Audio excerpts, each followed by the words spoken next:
जादुई पेड़ की कहानी। एक बार की बात है, एक छोटे से गांव में एक अद्भुत पेड़ उगा था। ये पेड़ न केवल गांव के हरित सौंदर्य को बढ़ाता बल्कि उसकी शाखाओं में जादू भी छिपा था।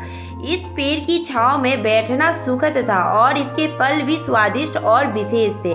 पेड़ के बारे में कहा जाता था कि ये उस व्यक्ति की एक इच्छा पूरी करता था जो उसकी जड़ों को छूकर सच्ची श्रद्धा से प्रार्थना करता। गांव में एक गरीब लड़का रमेश अपने माता पिता और छोटे बहन के साथ रहता था।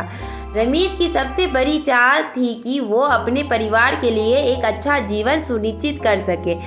एक दिन उसने सुना कि जादुई पेड़ अपनी इच्छाएं पूरी करता है। उसने सोचा कि ये उसकी किस्मत बदल सकता है। रमेश ने तय किया कि वो पेड़ के पास जाएगा और अपनी इच्छा व्यक्त करेगा। उसने सुबह सवेरे उठकर पेड़ की ओर बढ़ा। पेड़ के पास पहुंचकर उसने गहरी सांस ली और अपनी आंखें बंद कर ली।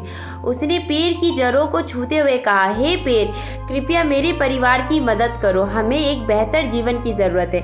रात को रमेश के घर में अजीब सी हलचल हुई। अगले दिन गांव के लोग आए और कहा, रमेश, तुम्हारे घर के पास एक खजाने की खोज हुई है। रमेश ने खुशी से कहा, यह सब जादुई पेड़ की कृपा है। रमेश ने खजाना पाया जिससे वो अपने परिवार के लिए एक सुंदर घर बना सका और अच्छे कपड़े, भोजन और शिक्षा की सुविधा भी प्रदान कर सका।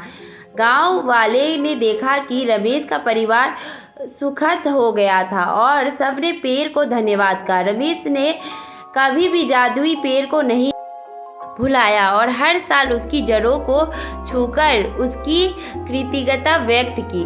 समय बीतने के साथ रमेश का परिवार और गांव हर दिन खुशहाल और प्रसन्न होता रहा।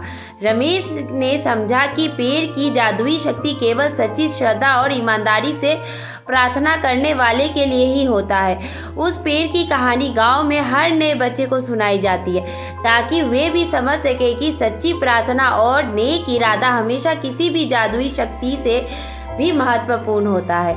और इस तरह जादुई पेड़ की कथा गांव की परंपरा का हिस्सा बन गए जो सच्चाई और दया की महत्वता को दर्शाता है।